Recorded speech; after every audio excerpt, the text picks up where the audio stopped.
The festivities here have become pretty intense, or we're in full swing here, as you can see.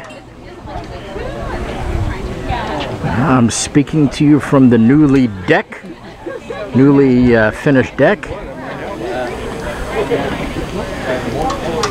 And we got the food service over there, which is a serious wok being served up. And appetizers are down here. And people are enjoying this event already. That's not the biggest store, but they are expanding. They just bought. To those who couldn't make it here, you're missing a good one, but we understand you can't be here. I don't know if they're going to sort of grow up there. And being back here now in a sort of Golden Sunset area, and you know, a lot of people say, as you know, as folks get older at this phase in their life, they maybe, you know, some of the clarity goes. They get a little cantankerous. No. But anyway, Steve, I think it's off to you now. All right. This nice lady in Kindergarten Roundup, and it was Julie and Becky. So I'm at kindergarten open house, and Steve says, "What are you doing with my family?" And that's how we reconnected. So they had this house at the time, and Steve always invited everyone over, and he was always having parties, and that's how I learned about bocce ball. Well, they were moving to South Carolina, so they were all ready to go. Everybody came over for a big party. All the men got under the tree except for Steve. I don't even know if you know this, Steve. And Steve went in the house to get something, and they said, "You know, we're really going to miss him, but thank God he's gone," because none of the husbands could keep up with it, and they were all sick of hearing how wonderful Steve Bolz was. So that was your little story. And then I just said, Steve and Mike Grady were the only ones in 8th grade who passed the test that Sister Ruth Ann Mary gave us, and they followed the instructions. I was the first one done, except the first thing was read all the questions. The very last question was don't do the test. And they laughed through the whole thing. So Steve always knew the right thing to do, when to do it, and we always referred to him, even today, as Mr. Wonderful. So that's all I have to say. And for, you know, it's $1,000 thing. So he puts his money in the machine and gets this thing out. And says, "Mike, what's your flight number?" And so he's writing it down, and he's going to be the beneficiary of this. And I'm going, "Wait a minute, you're betting that my plane crashes." He says, "I love you, man, but I might as well make some money if it happens." Yeah, so.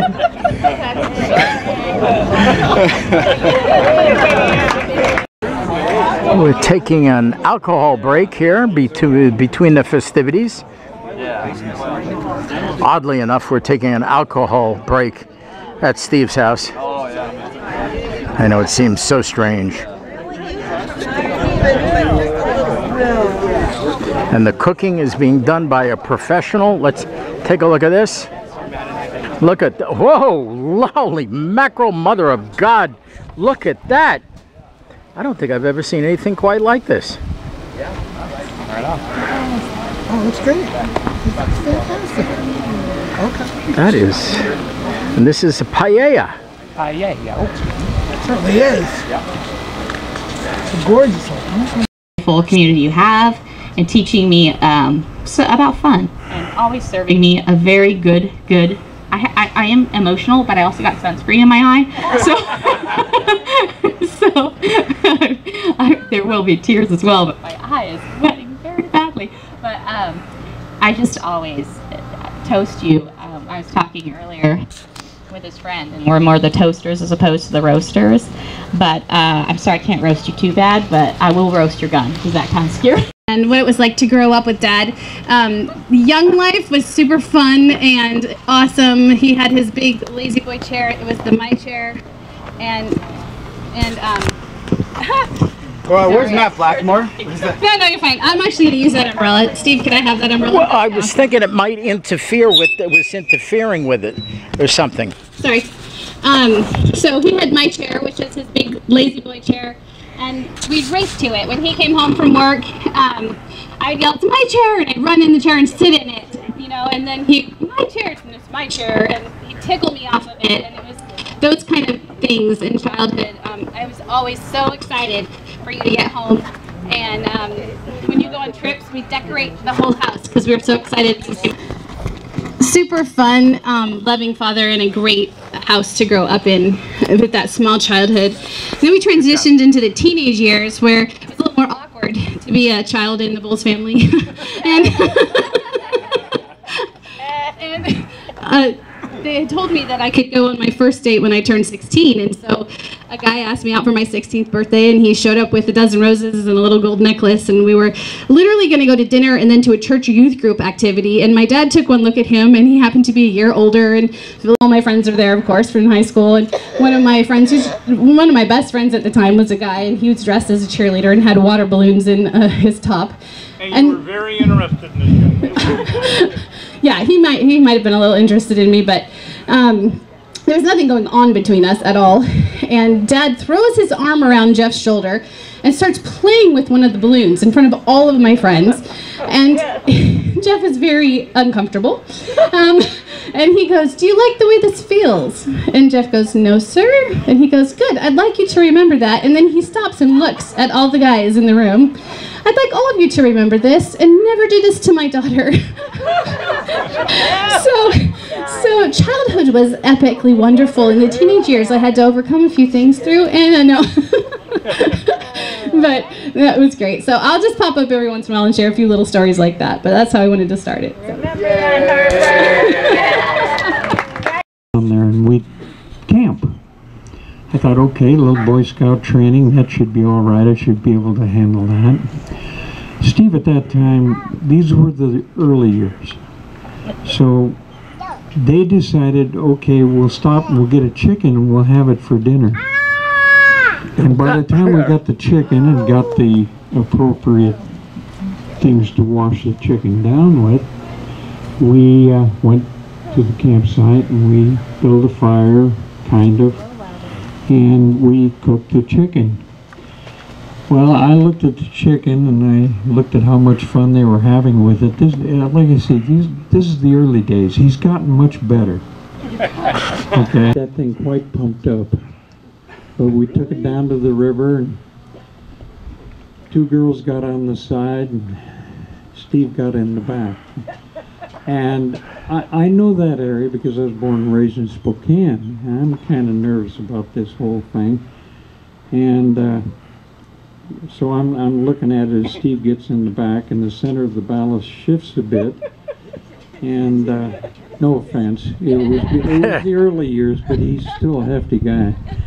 And so before we started off on a river rafting trip, I want to tell you about the night before. Uh-oh. Steve and I slept in the back of the van lengthwise, and Kath and Julie slept across the van this way. So I didn't know Steve that well, but I got to know him better that night because he kept rolling over and putting his arm over me. And I'd bat it off. And he'd roll back over and put his arm on me. I'm going, oh boy, this is going to be a long one. And so we got up the next day and decided we'd river raft. And the first thing they did was look at the chicken. But we got into the raft, and the girls got on the side, Steve got in the back, and I was not going to get in the river raft because the Priest River is quite dangerous. And finally I decided, okay, I'll do it. And I got into it to kind of balance the boat out and hopefully keep us off of rocks. And we went down the river about a mile or two, and finally I convinced Steve that it would be wise to pull over to the side in a nice shady area and perhaps get out. And so we got out and stowed the raft and everything else and got back into the car. And about a month later I went and saw some friends up in the Priest River, and that year they were having the highest flow they'd ever had. they'd lost 6 people. And the 6 people were lost right around the next bend. And so... Maybe John Paul. John Paul, I'm so sorry for yelling at you when you got that darn sled stuck. Anyway, it wasn't once, it was like 10 times. So we're going along this mountain or this hill. So Steve and I decided, let's, you know, when you snowmobile, you got to watch your balance.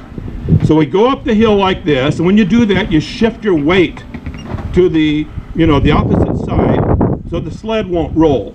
Then you come down, you shift your weight again. So Steve and I come down there, we both did, it was great. And then I see Julie.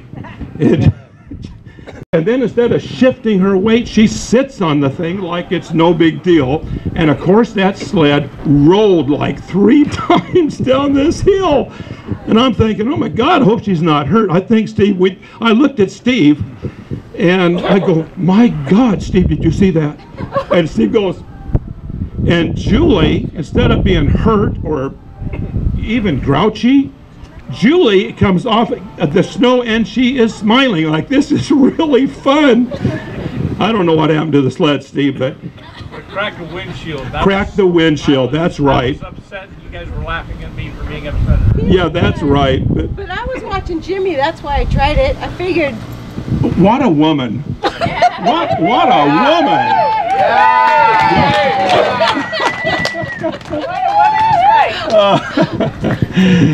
So Steve goes into the back, grabs a 6-pack, and starts handing the bottles to these little black kids, saying, "Here, take this and get out of here." You remember that? Yeah. Okay. Had the biggest baby face of any of us, and still does.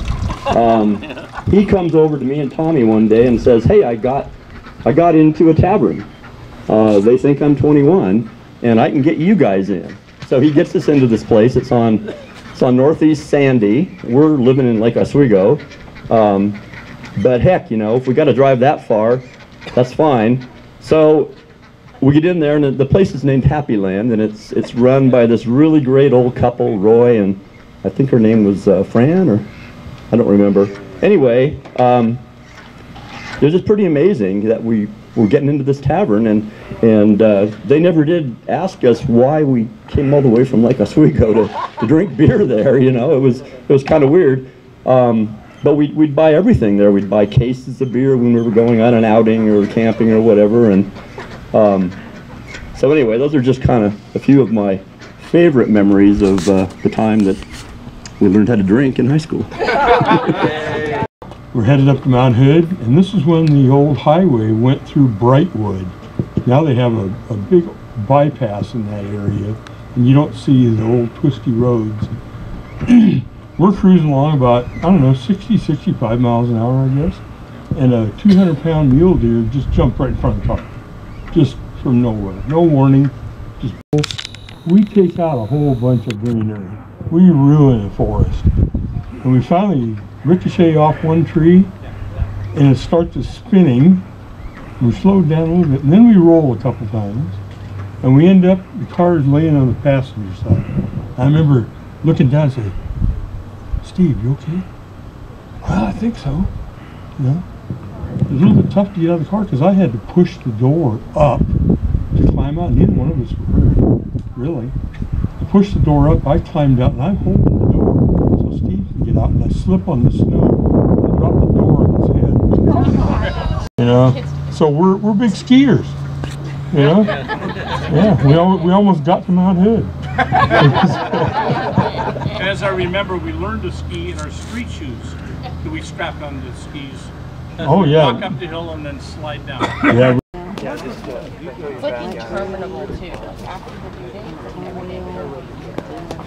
There he is.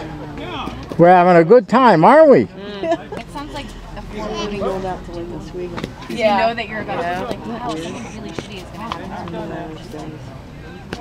And when they finally came, we were like, Yes. it was really exciting.